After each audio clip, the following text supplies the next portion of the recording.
Well, this is a real pleasure for me because I've been following Sheila Smith's writings now for many, many years. And as we're two Japan hands who have never actually met until this evening. And so it's a real pleasure for me to finally meet Sheila. And by the way, I'm also a Twitter follower. And if you're not a Twitter follower of Sheila's already, please follow her. It's a great way of keeping up with Japanese political developments and developments in the security policy area. Sheila has written a new book, and she's written a number of books. The new one is Japan Rearmed, and it's a pretty alarming title, and alarming for maybe some Americans, but maybe in particular alarming for Asians. So why that title, and what's the book about? Thank you, Larry. It's a pleasure to be here, and I'm delighted to see. I don't want to be chastised for saying this, but to see students and others in the room, so welcome.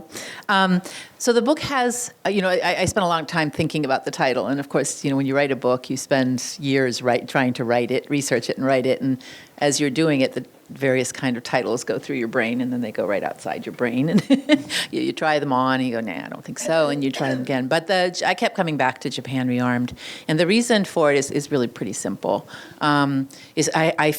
I've been in Washington, D.C. at the Council on Foreign Relations now for 10, 12 years, maybe. It's quite some time. So I've watched our policymakers engage with Japan. I was there when the island dispute erupted between Japan and China.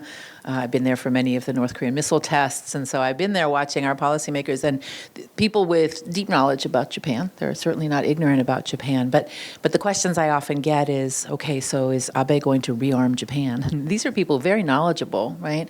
And I kept thinking, we keep coming back to this language to talk about Japan often. Pacifist Japan or militarist Japan, if you think about the pre-war period. And it kind of gets in our way when we're trying to figure out, well, what decisions are the Japanese government and the military actually making about Japan's security? And so there's 2 points actually in the title of the book is Japan has been rearmed for some time. It is not rearming. It is rearmed. It is a considerable military power. It has been investing in military capability since, obviously since the 1950s, but increasingly with its economy as strong as it has been, now the third largest, but in the 1980s it was the second largest. It has invested in military capability. But the real question is how Japan's going to use that capability. And that's what we should get at analytically when we think about what's going on in the region today, is are the Japanese or the Japanese government moving away from some of the post-war constraints that we understand the Japanese people support. They are embedded in the Constitution. Japan has never had a war in the post-war period. It has organized its military capability largely for self-defense, not for offensive strike or to be able to intimidate or coerce other powers. And I think the other piece of that puzzle is that Japan has basically relied on us for strategic protection in the nuclear era. So Japan has very decidedly not chosen to become one of the world's nuclear powers. So Japan is rearmed, and yet it has made some very critical choices about how to use that capability. Limited to self-defense, non-nuclear, integrated to a certain extent with us in trying to stabilize Northeast Asia. So the book is really to try to get people to focus on, well, in that framework, how then does Japan deal with the ever increasingly complicated geostrategy or geostrategic reality in Northeast Asia? Well, let's talk about that then. Obviously the nature of the threat in terms of security for Japan has changed quite dramatically in the last 15, 20 years. How does Japan perceive that threat, and how is that affecting its thinking and its planning in terms of military preparation? So the book I wrote deals largely in details what's happened since the Cold War ended, but it's important to recognize that the events of the Korean Peninsula, the division of the peninsula and the tensions on the peninsula have been kind of the core assumption of Japanese post-war military planning. And that's also the same is true for the United States. If there was going to be a war in Northeast Asia, it was going to probably emanate from the Korean Peninsula because of the volatility and the lack of a resolution, lack of a peace there. So the Korean Peninsula has always mattered. In the mid 1990s, though, when the North Koreans decided that they would step away from the Nuclear Nonproliferation Treaty to not allow people to verify what they were doing with their nuclear development program and to pursue nuclear weapons, that was rattling to Japan, but didn't really change the way the Japanese were doing their planning. It took another 5 to 8, almost 10 years for Japan to start to think, we have to do something. And that was because not only were the North Koreans starting to move in the direction of acquiring nuclear nuclear capability, but they were also developing missile capability. And it's that missile capability that really began to shake the Japanese in terms of those missiles they were in the hands of a sort of rogue nation, right? They were threatened. If you listen to KCNA, the Japanese are a prime target of North Korean propaganda, right? They don't like Japan and lots of threatening noises. But the missiles were really an increased threat to the Japanese. And so the response to that was largely to invest in ballistic missile defenses, to think of a technological response that would still keep Japan in this defensive mode, but would build on the technologies that we being the United States and the Japanese, could create together and deploy in Japan. So there was, even then when the threat grew, there wasn't a move to get missiles to strike North Korea. There was a ballistic missile defense response, and a very expensive one at that. The second piece of the puzzle, of course, though, is China. And China's rapid economic advancements have produced a similar investment in military power. And especially in maritime power. So the Chinese Navy has had a pretty strong increase in funding and training and weaponry in the last decade and a half. But the real focal point for Japan came when the island dispute flared up. And last time I came to San Francisco, I was talking about a book that looked at some of the Japanese politics around that rising China. But I think that it's more than just the island dispute. It's the fact that increasingly the Chinese Navy and Air Force are operating in proximity to the Japanese airspace and maritime space. So in addition to the sovereignty dispute, there is a moveward out into the Western Pacific by the Chinese Navy. There's increased capabilities. There's a lot of increased Chinese activity that goes from the East China Sea, if I'm drawing my map, East China Sea around Taiwan and then down here into the South China Sea. So you see a lot more assertive Chinese behavior, and of course the Japanese are worried about not only the military balance, but how China is going to choose to use that capability. And specifically on that last point, in addition to the possibility of an actual conflict surrounding territorial conflicts in the Senkakus, looking at the South China Sea, what are the concerns that Japan would have in terms of how China would use their military in that area, and is it mainly just interdiction of shipping, or is there something more strategic there? So I think there's the larger, just basic balancing act, right? What are we doing, we the United States, right? What is the United States doing to push back on this expanse of Chinese power? So there's one, and that's specific to the South China Sea, but it's just a broader regional sweep. That could right? equally apply to the West Pacific as well, right? Exactly, because the Chinese are now operating in and around Hawaii. The Chinese Navy has moved out, right? China is acquiring aircraft carriers.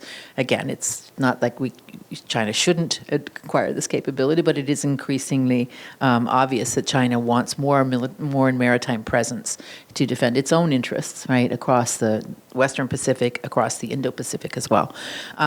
The other piece, of course, is that the Japanese are a little bit worried about what kind of ambitions the Chinese have in terms of their maritime boundary, and this applies equally to the East China Sea as well as to the South China Sea. As some of you may know, China says it has its maritime boundary extends out to the 9-dash line. Well, that doesn't have much basis in modern international law, but the Chinese government says actually it extends into the Qing dynasty. It has a history that goes earlier than modern international law, right? The UN Law of the Sea and the Convention on the Law of the Sea. So there's some differences there about how to navigate the resources that are on one side or the other of that maritime boundary. And that could be fish, it could be energy, but there's a fundamental philosophical difference in the way that the United States, Japan, and the Southeast Asian nations look at the maritime boundaries in that region, and that the Chinese are advocating their position on the maritime boundaries. So it's not just the militaries, it's also the resource implications of those differences in point of view. I guess the third factor that seems to be impacting Japanese thinking about security policy is the state of the relationship with the United States. And where does that stand, and how is that playing into rethinking of security policy in Japan? Well, for those of you who are not students of the U.S.-Japan relationship, security relationship, we have a bilateral, the United States has a bilateral treaty. We had one in 1952. It accompanied the San Francisco Peace Treaty, which restored Japanese sovereignty. That treaty was largely a basing agreement. It largely allowed for U.S. military forces to remain on Japanese sovereign territory after the occupation was over. And that was renegotiated in 1960 at the request of the Japanese government. And that was Mr. Abe's grandfather, Mr. Kishi Nobusuke, renegotiated the treaty. And what the Japanese wanted in that new treaty was what was in our NATO treaty, which was what we refer to as Article 5 obligations by the United States. And Article 5 obligations are, we will assist in the defense. We will offer defense assistance to our allies. In this case, it was Japan. In the NATO case, those are reciprocal obligations. Can I ask a question? Do you mind if I poll the audience? Sure. Right. Does anybody know if Article 5 has ever been invoked in the post-war period? Once, yes. 9/11. Yes, exactly. Thank you. So Article 5, often the conversation, especially when we get into burden sharing discussions in this country about how much our allies are paying or how much our allies are doing, we feel Article 5 is an obligation that we fulfill. But the one time that Article 5 was actually invoked for any security treaty in the post-war period was when we were attacked, when the United States was attacked. And as this gentleman here correctly noted, NATO forces were sent to the East Coast of the United States to defend us at that time. So it's just something to remember when you hear politicians start talking about Article 5 obligations. We were the recipient of that aid, and that's an important thing to remember. But Article 5 in Japan does not obligate the Japanese military to defend us. And that's an important point here, and there was a reason for that, and that reason was the post-war constitution. That Japan didn't feel like its constitution allowed it to engage in that kind of obligation to use force on behalf of another country. So that's the interpretation of the Constitution. It's really, really important to keep in mind. Actually, at those But there's a second, can I just finish that? Please. Sorry. The second part of the treaty that's important, especially because most Americans don't understand it, I know you do, but is Article 6. And that is the Japanese offer of reciprocity in the treaty, which is to allow U.S. military forces to base a considerable amount of military capability in Japan. So the Japanese government offers bases and facilities to the United States military, and we've got considerable forward deployed force in Japan. Today it's around 50,000 men and women. It's also a nuclear-powered aircraft carrier. It's part of our task force. So our Pacific Navy couldn't operate without those bases in the region. And my question actually related to that, which is to what degree did we actually ask for a mutual application of Article 5? We haven't ever. We haven't ever, exactly We've right. never asked for it. So it's and I guess part of the deal was that we got the forward deployment kind of instead of that. And the strategic bargain was a good one for us because that's what we wanted. Right. But also, I think we also understood that encouraging Japan to violate the spirit of the Constitution was probably not good for regional security and not necessary for us, right? And how has that? So you laid out kind of how we started this security alliance. How has it changed over the years, and in particular recently, maybe starting from the Obama administration? How is it morphing now? So there's a couple of things in which the U.S. and Japan have started to re-engage on thinking about our mutual obligations. One was when Japan became an economic superpower in the 80s, and then the burden-sharing conversation, the political conversation largely driven by our Congress, which is our allies should do more for their own defenses instead of relying solely on us. That moved from NATO and engaged the Japanese at that time because of their economic power.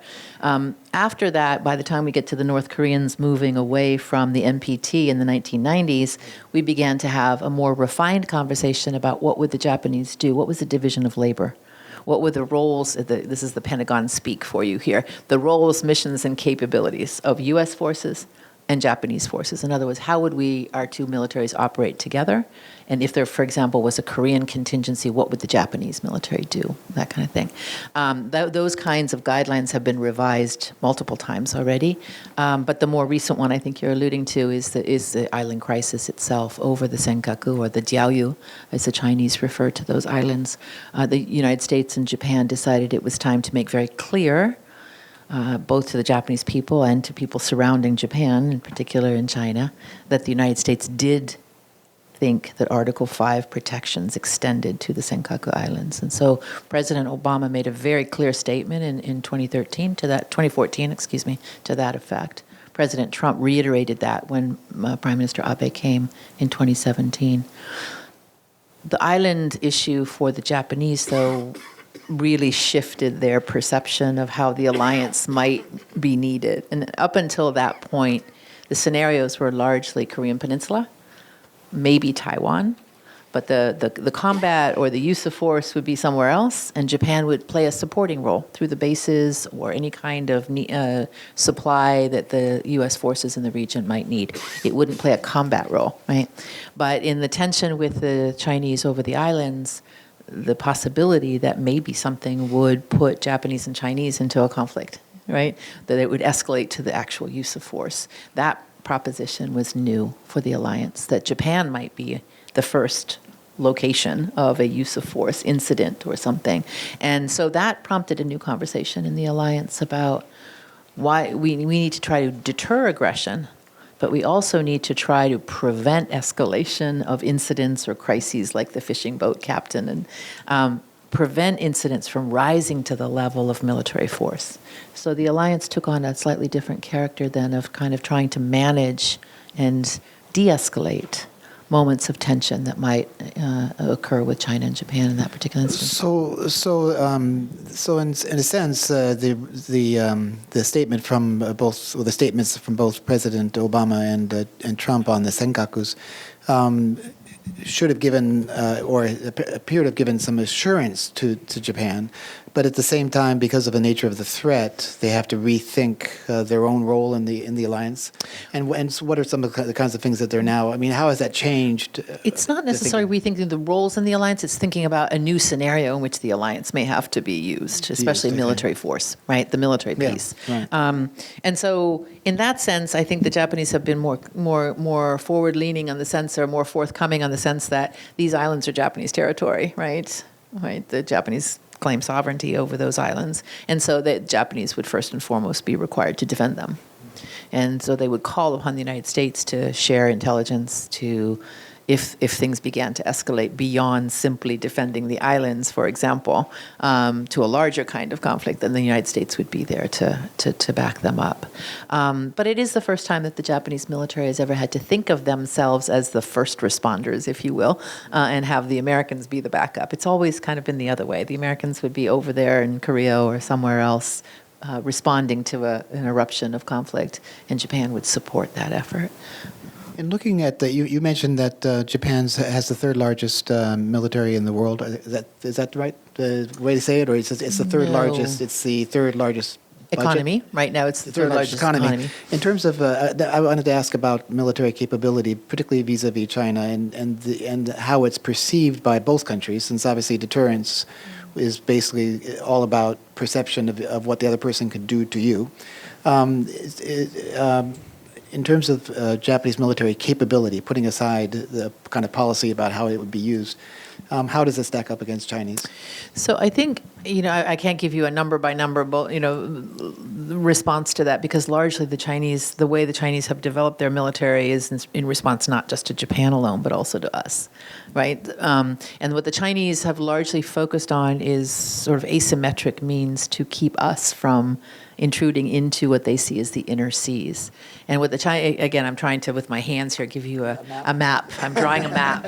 So here's Japan, here's continental Asia, no, here's East China Sea, here's Taiwan, and here's South China Sea. So these seas between what the Chinese refer to as the first island chain, so Japan, Taiwan, Philippines, right? Those seas for Beijing are inner seas, and they don't want Americans hanging 12 nautical miles off their coast, poking around and looking at them anymore, so they'd like to push us back. It's a simplified version, but that's really what the Chinese strategy over the last decade or decade and a half has been. So pushing us back outside the island chain, right? The first island chain is largely what the Chinese have been trying to do. So many of the weapon systems the Chinese have developed are, of course, they're developing fighter jets and aircraft and ships, and they have a new aircraft carrier. There's several new aircraft carriers that will be deployed full-time in a couple of years. But they've also developed what's known as asymmetrical weapons, weapons that would shoot at get our aircraft back or get our ships back or make it dangerous for the United States Navy or Air Force to operate in the East China Sea or the South China Sea. If you think about that kind of military framing, then all of a sudden the building of those big islands, the concrete, the building of the islands off of the reef in South China Sea makes more sense, right? Because that will give them the ability to deploy aircraft. And aircraft will make it vulnerable for ships in that if they have in that region. So pushing us back away has been largely one of the pieces of the puzzle. And these asymmetric weapons, so they're largely space-based satellite.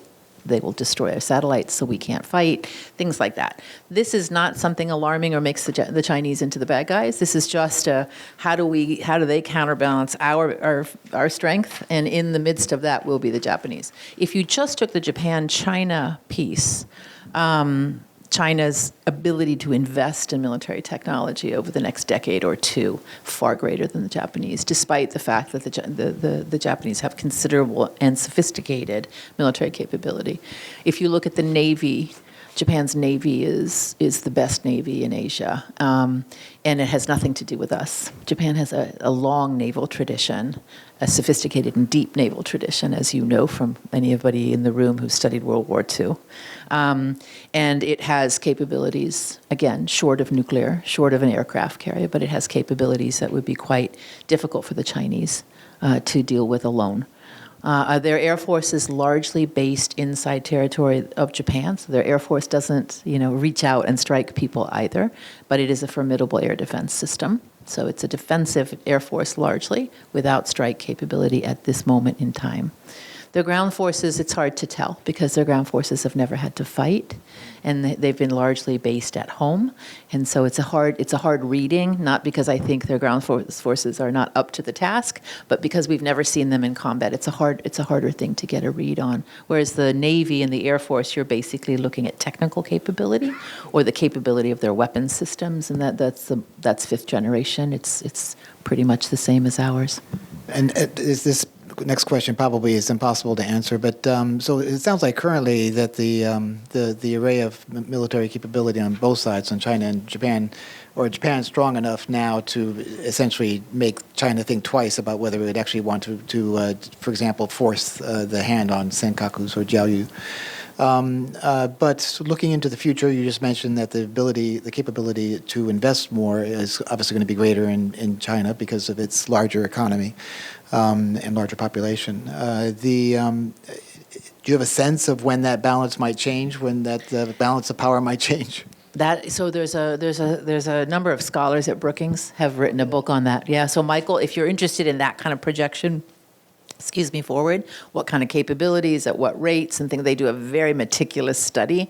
Michael Swain and Mike Mochizuki, and there was a third scholar who, forgive me, I can't remember right now, but it's an edited volume and it's very, very thorough. So if you're looking for that kind of analysis, I think that's a really good place to start. Our Pentagon does an annual report on the Chinese military, and it does all kinds of different dimensions. It does demographics, it does technology, it does tactics and operational things. So that we have an annual report to Congress that comes from the Pentagon on the evaluating the Chinese military. So I guide you to those experts as opposed to me trying to give you a crystal ball kind of prediction. Great, thanks. One last question about military capability and spending. Recently, I believe Japan has been increasing its defense budget. And what's the story behind that? And what do you see kind of in the future for increased spending, defense spending? So Japan has been in the top 10 of military. If you're looking at the amount of investment in absolute terms, Japan's been in the top 10 ranking in the world for, again, decades, right? What's happened, though, in the 1990s is as the economy went into recession, like the lost decade, as many of you know, so too did the freezing of the Japanese budget, and especially the defense budget. So you had a decade of either zero growth or cutbacks in defense spending. But Japan, and that was a pretty critical decade in the region, 1990s, right? So there was a real feel that not only has Japan slowed its growth and has less resources to give to the military, but also others in the region were catapulting. Their defense spending was increasing, especially notably China. If you'll allow me to give you a number, Japan in 2017, it was, in terms of spending, the 8th largest in the world. And that's absolute number. An That's absolute number, yeah. right? And this is from, by the way, for those of you who are researching these kinds of things, in case any of the students in the room want to go somewhere and find out how to figure this out, this is from an organization in Stockholm called CPRI, and they fix it for purchasing power parity, and they do all of the economic assessments to try to figure out how to get a reasonable assessment of comparative where everybody stands. The thing that's so it's about $45 billion in 2017. I expect it's going to be somewhere about $55 billion by 2019 or 2020. Okay. So the last defense plan has locked in a 2% growth in the defense budget over the next 5 years. And that is extraordinary for Japan because that long-term locked-in growth rate has not been part of Japanese defense planning in the past. That goes to the question of kind of the political situation and the political support within Japan for a growing military and a growing military role. So it sounds like was that particular budget plan controversial, or did it go through pretty quickly? So it went through pretty quickly. And it also went through at a moment when Japanese debt is growing. So the Japanese are trying to address their debt. And everybody was a little astounded that the Ministry of Defense got an increase locked in for 5 years when almost every other major bureaucracy was pulling back. So it's a significant statement in the context of Japanese budget making. And there was very nary a peep inside Japan about whether that was a good or a bad idea. And I'm sure that some people look at the comparison of spending on healthcare versus military. Healthcare spending in Japan is a huge political issue as well, right? And so that's also very significant. Right. And so what accounts for? I mean, because this goes, I guess, to the question of political support and the history of it in Japan. Obviously, one of the most pacifist countries in the world. I think the only major country that has, in its constitution, renounced the use of war. There appears to be an evolution of thinking that's different than the past. So, what is the nature of that? Is there strong support? Putting aside the LDP, is there strong support public support for this role of the military? How does that play out? So again, just to be clear, when I'm talking about budget growth, I'm not talking about percentage of GDP, right? And so one of the most important things that happened in the 1980s when the Japanese economy took off and Prime Minister Nakasone Yasuhiro was in charge, and he was he liked his navy. He'd like to see Japan do more in the defense realm, but he spoke out and put a cap on Japanese defense spending, which was 1% of GDP. That Japan would spend no more than 1% of its national wealth on its military. Now, in the 1980s, of course, it was still a significant economy, and 1% of Japan's GDP is nothing to sneeze at, which is why it's in the top 10 in terms of absolute spending, right? But the Japanese have never backed away really from that, and I think what you're going to see in this next five-year plan is they're going to break through that 1% threshold considerably. Yeah. And, so there's the political frame of we are going to limit our investment in military power, but because Japan is a significant economy, you compare it to other nations around the world, and it is not insignificant the amount it's spending on the military. one qualifier. I mean, if you look around the world, what Japan spends at number 8 is a very small amount of what the United States spends on our military. So if you want to compare 2017 numbers, number 1, of course, is us, and we have been at the top forever. $610 billion a year is what the United States spends on its military.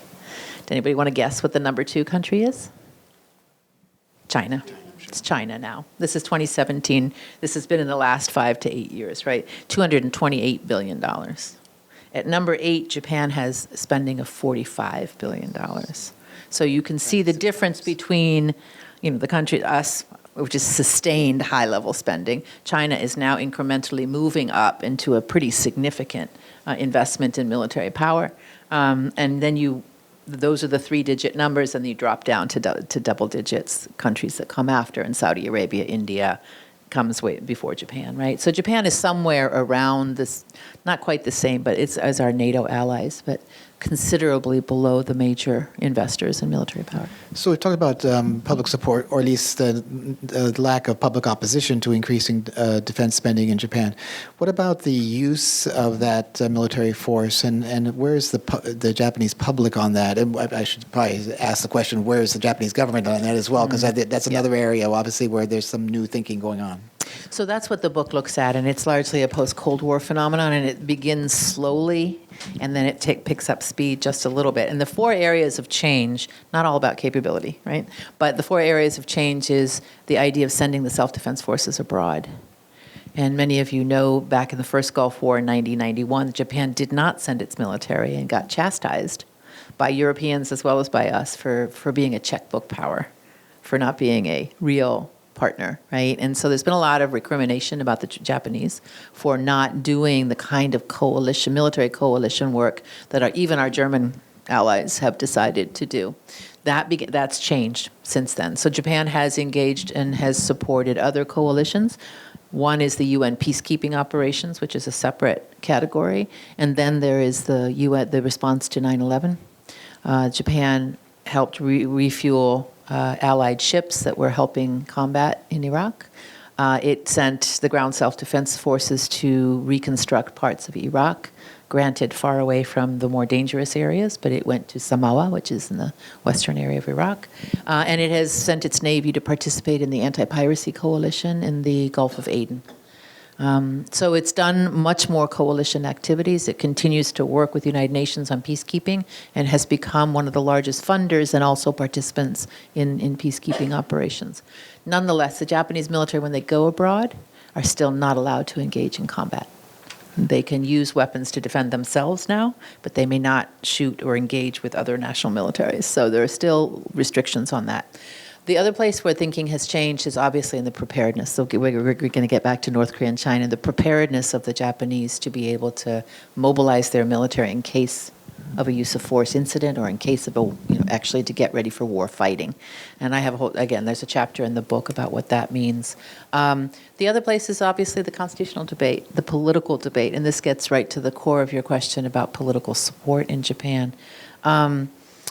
There's a broad debate about the post-war constitution, not all of which is focused on Article 9. So when you hear people talk about constitutional revision, don't automatically assume that they want to change Article 9, because there's a broader policy reform debate in Japan, and constitutional revision is part of that debate. But Article 9 has come up with Prime Minister Abe has suggested. He's reinterpreted Article 9 to allow the self-defense force to operate more closely with us in cases in which Japan's security is threatened. So you have the Japanese Navy going out with our carrier task forces in the South China Sea and other parts of the Pacific.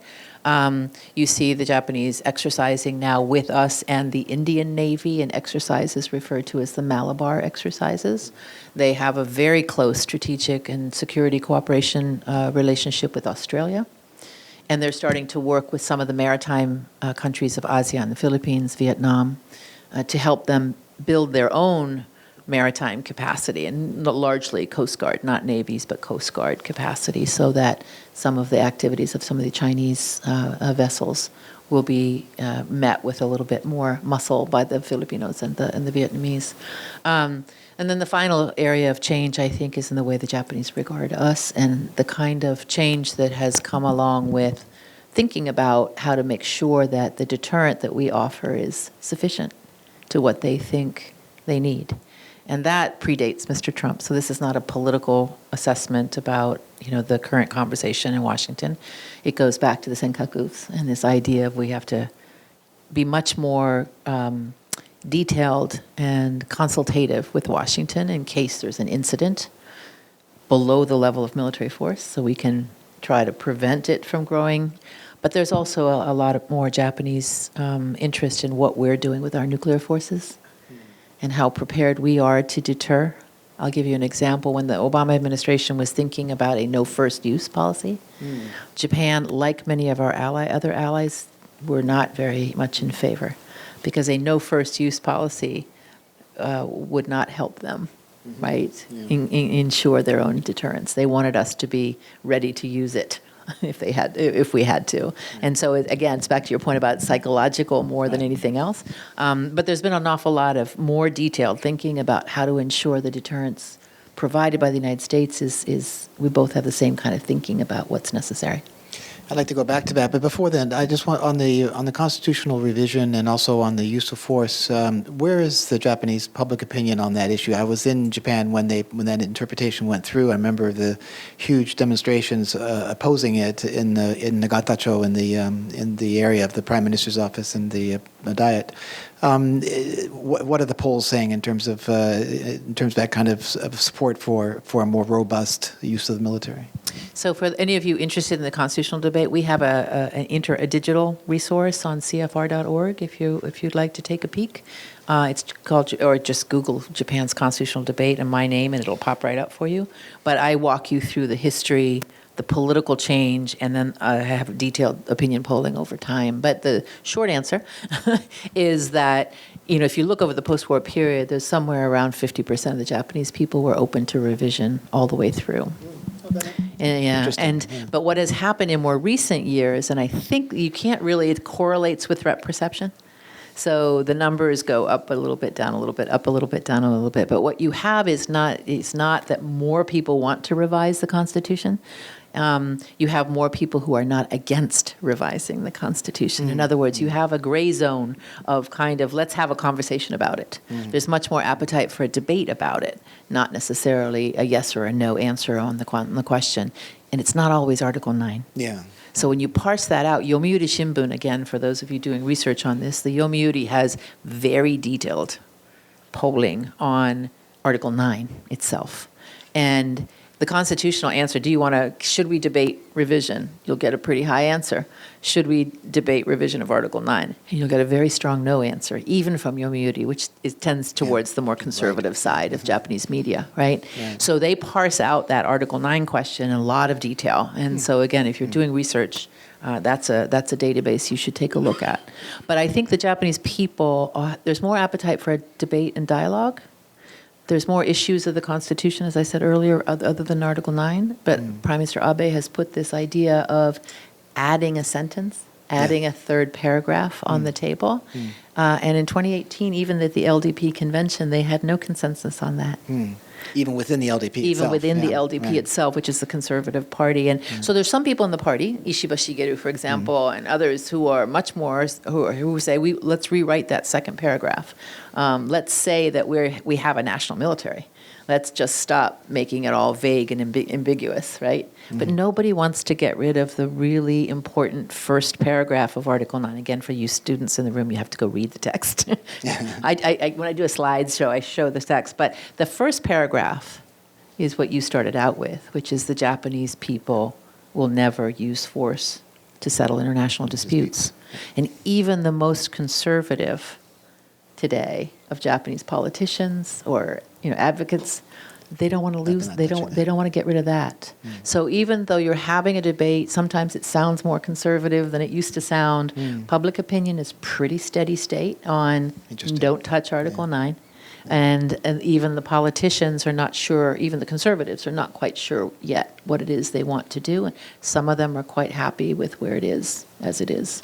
Do you see the steam going out of revision, particularly of Article 9 after 2021 when Abe steps down? So I think the steam went out of revision Already after that 2015 legislation. Interesting. Okay. And again, I skipped over your question. So 2014 is when Prime Minister Abe, or the Abe cabinet, reinterpreted Article 9 to allow them to use force in the interest of Japanese security with us, the United States, or with other national partners, the Indians, the Australians, right, non-specific national partners. And then the legislation was in the Diet in 2015, which is when you saw the demonstrations. And there were tens of thousands of people, young people, old people, families, children, strollers. I mean, this wasn't a kind of organized Communist Party leftist group. No, it was a very diverse group of people who, and most of the placards were against Abe's war bills, right? Yeah. There was a particular read on, I'm not quite sure what Mr. Abe, what path he's taking us on, and we're nervous, right?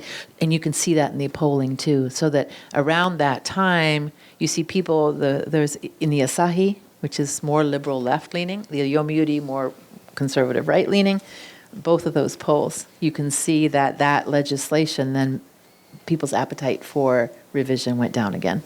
So I think there is a correlation here between defense preparedness and the sense of the Japanese public's anxiety about the neighborhood changing, but not necessarily enough to entrust their politicians with changing Article 9. Yeah, interesting.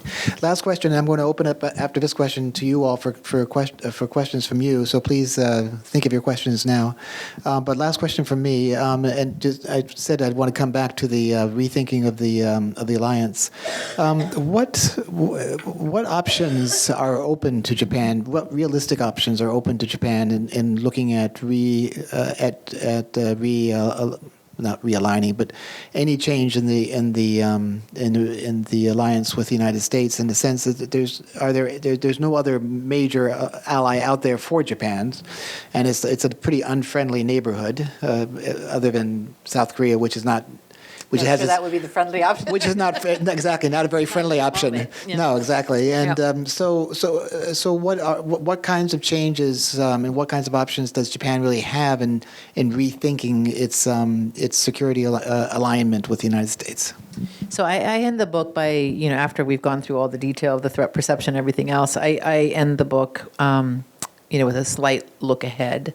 So what do I think this means for the future? And the bottom line for me is threat perception is not going to change the fundamental approach of the Japanese to their security. In other words, the constraints on their military, the choice of remaining a non-nuclear power, all that's going to stay. Even if tensions with China rise, or even if North Korea becomes more aggressive. I do think, we were talking about this in the green room, I do think there is a pretty significant conversation inside the government and in the public as well about getting more conventional capabilities. So ballistic missiles, or the ability to strike back, retaliate if necessary, but not nuclear. But what would really change the Japanese calculus, I think, is us. So if the alliance became, obviously, if there was a failure of the alliance to defend Japan in case of an attack or something, a threat, that would be an obvious failure, right? If the United States, and I'm thinking here President Trump, because he speaks about this openly, decides to rescind the American commitment for strategic protection, that would be a problem for Japan. I'm not sure that lots of people think, immediately the Japanese would go to the nuclear option. Not sure that that's true. It would take, I think, a considerable amount of change in Japan for that to be it wouldn't just be the ready, steady state. Okay, we'll get nukes, right? I just don't think that's the right answer. I think wrenching would be the word that you'd use for that kind of decision. Very difficult decision. And people in the United States seem to think that alignment with China is unthinkable too. I'm not so sure about that. And I'm not saying that, again, for our Chinese colleagues in Beijing, that they would want to align with Japan. But I think there would be other ways in which the Japanese would seek to build a more collective, sort of security organization in the Asia Pacific. You could see the partnerships that are being developed today with Australia, with India, with some of the ASEAN states. You could see some of that grow and develop, I think. That would be a more natural inclination for Japan, even though it wouldn't be the geopolitics, that major power, interactions that we would think of. I think the Japanese will still want to find a collective framework for thinking about regional security and regional stability rather than an immediate rush to nuclear weapons or an alliance with China. I don't think that's the way that at least in the short term, that Japan would go. But, we have a number of scholars who come to Washington, and one of the ones that I enjoy the most is a scholar named Nakayama Toshihiro. He's at Keio University, and he's an American specialist, but he also works on the alliance quite extensively. He was at the Wilson Center, and we were at a conference together, and he said, look, Japan has no plan B.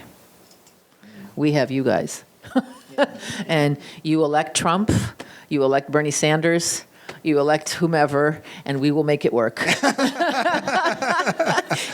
that was the most straight-on answer to your question. And I think that's true. And I think, Abe gets some criticism for being so friendly with Donald Trump by some people, right? At the end of the day, the lack of plan B is real, right? Yeah. And so we are a democracy. Japan is a democracy. Australia is a democracy. Japan's inclination will be to continue to try to make the partnership work in the absence of a really striking failure or a very overt American decision. Okay, the alliance is really, we're done. We're not interested in having allies anymore and offering defense assistance. If we make that calculus, then we will force Japan into some real rethinking about its post-war strategic approach. I guess it's no accident that Japan is probably, in terms of democratic countries, has the best relationship with the current administration. So it does. Of all our allies, Mr. Abe has managed to navigate the unpredictability of Washington. He's done it quite well. The best.